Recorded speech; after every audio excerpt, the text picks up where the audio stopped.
Yo tout le monde, c'est Beach Warrior, on se retrouve pour une nouvelle vidéo. Alors dans cette vidéo, qui est un peu plus longue que les autres, genre 15 minutes, et ben en fait je vais vous présenter 3 speed building de villages de farm. Donc un village HDV 7 farm, un village HDV 8 et un village HDV 9. Donc ils sont tous les 3 farm. Donc je les ai fait en speed building x2. Vous voyez, en fait là j'ai commencé le premier par les remparts. Voilà. Donc en fait dans cette vidéo je vais parler du farm, du farm et en même temps je vais commenter les speed building que je vais faire, que je suis en train de faire, enfin qui sont à l'écran. Bref. Donc je vais vous expliquer le farm, comment il faut faire, quel truc utiliser, etc. Et en même temps je vais vous parler des villages, comment les utiliser et tout. Donc je vais d'abord commencer par le farm. Donc le farm déjà c'est une technique où vous mettez votre HDV dehors. Vous allez voir que sur les dehors de votre village, vous allez voir que sur les 3 villages, l'HDV va être dehors. HDV c'est l'hôtel de ville. Donc en farm, en fait la technique c'est les personnes attaquent votre hôtel de ville qui est à l'extérieur, après ils arrêtent la bataille. Donc en fait ça vous fait gagner un bouclier et comme ça vous gardez vos ressources parce que personne ne peut vous attaquer. Après, il y en a qui attaquent tout votre village, mais la plupart du temps, c'est ça. C'est pour ça que le farm existe. Euh, donc, vous pouvez farmer en plusieurs ligues. Donc, vous pouvez farmer en ligue or ou en ligue bronze. Moi, je farme en ligue bronze parce que, comme je suis trop fort pour les personnes en ligue bronze, et ben, personne ne m'attaque mes ressources. Donc, là, vous voyez, vous allez voir que je vais bientôt pouvoir améliorer Enfin, je vais bientôt pouvoir acheter une tour de l'enfer. Et je vais aussi bientôt... et je crois que j'ai les molosses. Oui, j'ai pu améliorer les molosses. Donc moi, c'est la technique de farm. Par contre, l'inconvénient sur la technique bronze, c'est que bah, vous pouvez pas attaquer. Enfin, vous attaquez, mais vous allez trouver des ressources. Excusez-moi si vous entendez un bruit de train. Vous allez entendre... Enfin, vous allez... les ressources, en fait, vous n'allez pas trop piller parce que c'est 100 pour un 100 d'or pour un 100%. J'ai pas dit 100 000, hein, j'ai bien dit 100. Comme les personnes n'ont pas beaucoup d'argent. Voilà. Donc c'est un inconvénient du bronze. Après, vous pouvez farmer en ligue or. Or, en fait, là, vous allez attaquer des villages comme des villages genre avec 200 000 de ressources. Comme vous avez vu, comme vous avez pu voir sur ma première vidéo, le Gobam, vous avez vu que j'avais pris beaucoup de ressources en ligue or. Ouais, voilà. Mais moi, je préfère le bronze parce que le bronze, comme mes extracteurs, ils sont tous niveau 11, bah, ils sont beaucoup mieux. Et, j'augmente à fond hyper vite, vous pouvez pas comprendre. Vous, en HDV 7 ou 8, je vous propose d'aller en or. Ce sera mieux pour vous. En HDV 9, vous pouvez commencer à aller en bronze. Voilà.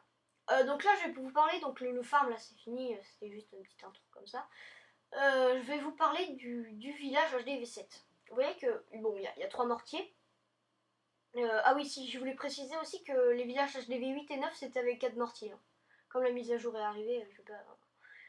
Voilà. Donc là, en fait, il y a 3 mortiers qui sont très très bien placés, qui recouvrent tout. Et en même temps, les tours de sorciers sont très bien placées, qu'elles protègent presque toutes les ressources, même toutes les ressources, à part l'élixir noir. Là, vous voyez HDV dehors. Les ressources sont assez bien protégées des tours avec les tours d'archer et les canons. Il y a beaucoup de pièges arceurs qui servent. Vous voyez que si c'est une attaque avec des géants, les pièges arceurs sont hyper efficaces. Vous voyez que les géants sont obligés de passer par les pièges arceurs. Et donc ils sont shoot et donc vous gagnez votre défense.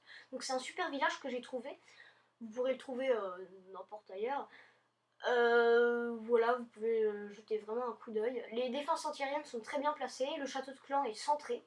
Ça, je l'ai expliqué dans ma deuxième vidéo, mon village et mon clan. C'est super important d'avoir un village, un château de clan centré parce que justement, les troupes que vous allez détruire qui sont à l'intérieur sont difficiles à tuer justement. Donc voilà, là je vous laisse faire un petit screenshot. Non, non, c'est pas fini encore.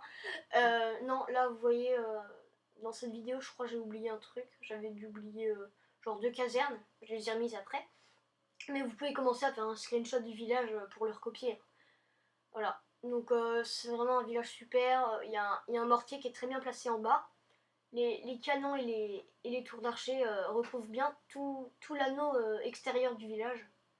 Là vous voyez, j'ai oublié 2 casernes. Donc c'est cool. Si vous n'avez pas le roi, vous le remplacez par autre chose. Hein, mais ça, il y en a souvent en HDV7 qui n'ont pas le roi, donc c'est pas grave. Prenez, prenez autre chose, genre une cabane d'ouvriers ou un truc. Voilà. Donc là je vous laisse. Voilà, là j'ai un peu bugué. Donc voilà. Là j'ai compris que j'avais oublié une caserne, donc je les ai mises. Là je vous laisse faire un screenshot et on va passer au deuxième. Voilà. Donc le deuxième, on commence, voilà, HDV dehors. HDV dehors. Château de clan, vous voyez, il était pile au milieu. Hein. Château de clan super centré. Pile au milieu. Voilà. Château de clan, les mortiers, alors vous voyez 4 mortiers qui sont très très bien placés, qui protègent presque, qui vont protéger, vous allez voir, presque toute la base. Donc le village HDV7, j'avais dit que je l'avais trouvé. Par contre, le village, ce village-là, là, HDV8, il est entièrement de ma création. Entièrement, en fait, j'ai pris plusieurs compos de village et puis je les ai assemblés pour faire une espèce de mélange bizarre. Et ça fait un super village. Vous voyez que dans le centre, là, il y a 2 anneaux. Enfin, un anneau pour l'instant. Et voilà. Là, vous vous dites, ouais, ça fait que 2 anneaux, c'est un peu pourri comme village. Mais vous allez voir que... Excusez-moi, il y a mon petit frère qui est à côté, il a un peu éternué. Donc, vous allez voir que... là, c'est pas qu'un anneau, c'est vraiment une base défensive hyper bien parce que déjà les mortiers, regardez, ils recouvrent toute la base. Les mortiers, ils prennent toute la place de la base. Voilà. Donc là, les villages de TB8, c'est les plus difficiles à faire, je vous l'assure, parce que il y a que 3 défenses antiaériennes et 3 tours de sorcier. Donc c'est très difficile de faire un village HDV8.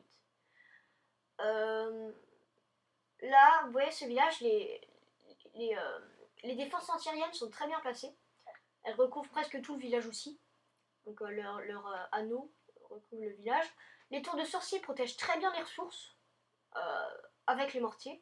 Les tours de sorcier, en fait, c'est un espèce de mini mortier. Hein, mais qui peut avoir les troupes volantes. Donc les canons et tours d'archer sont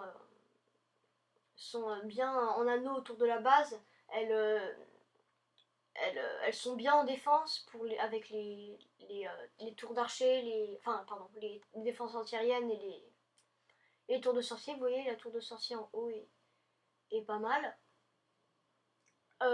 Donc là, une fois encore, le roi, je l'ai mis où? J'ai dû mettre... Ouais, si vous avez toujours pas le roi, bah, vous remplacez par autre chose. Hein. Je vous ai déjà dit dans le premier speed building, mais ça, vous faites comme vous voulez. Hein. C'est pas... Voilà, donc ça c'est un petit point. Donc le village est vraiment bien parce qu'il est bien protégé par les camps militaires et toutes les troupes, tous les bâtiments autour. Là vous avez besoin que de 2 cabanes d'ouvriers. Dans le premier aussi je crois. Dans le premier. Voilà. Donc ce qui est important c'est mettre vos bâtiments avec un carré d'espace entre vos murailles et ce bâtiment. Vous voyez, je sais pas si vous m'avez compris, mais faut pas coller les bâtiments extérieurs aux remparts. Faut vraiment les mettre avec un petit espace. Les pièges à ressort et les bombes géantes sont assez efficaces sur ce village. Et même les petites bombes, hein, parce que elles sont vraiment bien centrées. Là, je vous laisse faire un screenshot et on va passer. Ah ouais, non, j'ai oublié encore un truc. Voilà, les bombes géantes qui sont vraiment très utiles. Voilà, donc j'ai oublié autre chose. Non, c'est bon, voilà, je vous laisse faire un screenshot. Ah oui, si, voilà, les arbres et tout, vous voyez. Bon, d'abord, on va passer au deuxième, et puis je vous expliquerai après. Donc là, encore, le château de clan centré. Ça, c'est le village HDV9.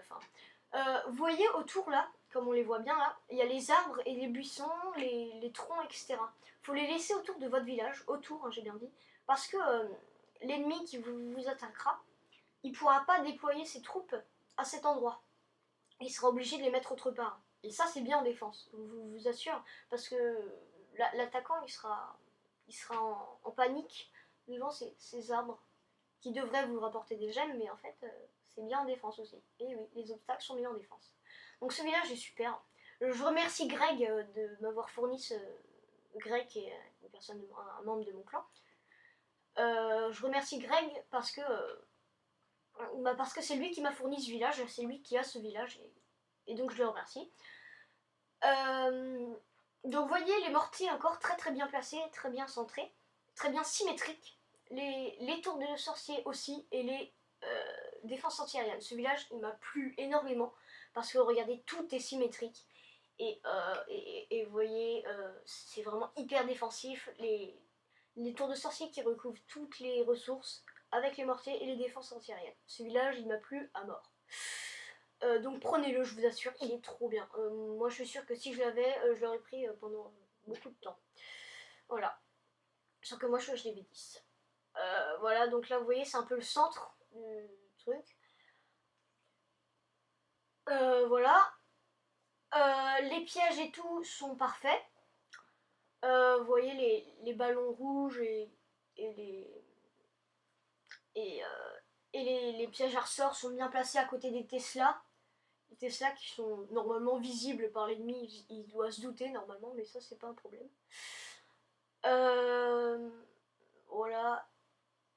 Donc là vous voyez que le roi et la reine sont bien placés. Le roi je l'ai mis à l'extérieur parce que il est beaucoup moins utile que la reine.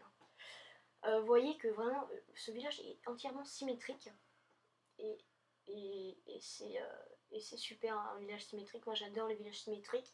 C'est hyper cool en défense et c'est hyper dur d'attaquer un village symétrique. Là, les pièges squelettiques dans les 3 villages là que vous avez vus, vous les mettez où vous voulez. Hein. Y a pas... Moi je les mets en mode R parce qu'ils coûtent assez cher, quand même 6000 pour un petit piège. Il coûte assez cher, donc moi je les mets en mode R parce qu'il y a moins de personnes qui m'attaquent avec l'air. Et donc j'économise un peu d'argent. Et puis en mode R c'est plus efficace je trouve. Voilà. Donc les camps militaires là vous les placez ici, parfaitement bien placés. Là, dans les petits trous qui sont à l'intérieur du village, vous mettez des mines et des extracteurs ou des foreuses. Et à l'extérieur, vous mettez aussi des mines, extracteurs, foreuses, casernes, enfin tout ce qui vous reste quoi. Les archiques sont vraiment bien centrés. Et là, vous voyez, l'élixir noir est particulièrement bien placé au centre du village presque. Là, encore une fois, le château de clan, il est centré. C'est trop cool d'avoir un château de clan centré. Ce village est trop bien. Ouais. Moi j'aimerais bien le voir en défense parce que ça doit envoyer du lourd en défense ce village. Je demanderai à Greg de partager une petite défense avec son village et je suis sûre qu'il la gagne cette défense. Enfin il va pas tout gagner mais bon. Donc là encore une fois les bâtiments autour des remparts, vous laissez un petit espace comme d'hab autour. Hein. Donc les pièges, vous voyez, ils sont peut-être un peu plus à l'extérieur du village cette fois. Donc, mais il y a beaucoup de remparts, donc pour les géants c'est un peu difficile je pense. Les défenses antiaériennes comme j'ai dit elles sont très bien placées. Voilà. Là je sais pas si vous avez besoin de 4 cabanes d'ouvriers mais essayez d'en mettre le moins. Enfin, mettez celles que vous avez en haut du village là. Les têtes chercheuses, donc c'est les petits ballons noirs. Ils sont assez bien placés parce qu'il y a les défenses antiaériennes qui les recouvrent. Mais ils sont assez faciles à déclencher quand même, donc ça m'embête un peu. Je vais essayer d'y remédier, mais bon. Voilà. Donc ça, les bombes géantes, c'est vraiment... voilà. Les bombes géantes qui sont vraiment à côté de la défense antiaérienne. Défense antiaérienne qui est vraiment très bien placée. Il y a peut-être qu'une couche de rempart qui le protège, mais c'est super bien, elles sont super bien rapprochées du centre du village et je les trouve super. les pièges à ressort qui recouvrent les coins des remparts, donc là où l'attaquant va plus aller. Donc c'est pas mal. Encore une fois, les troncs et puis les buissons pour que l'ennemi... donc c'est fini. Je vous souhaite de très très bonnes... non, je vous souhaite une bonne rentrée, sauf si vous avez un truc, mais bon. Voilà, je vous souhaite une bonne rentrée, je vous dis à la prochaine. Et salut à tous, bonne journée.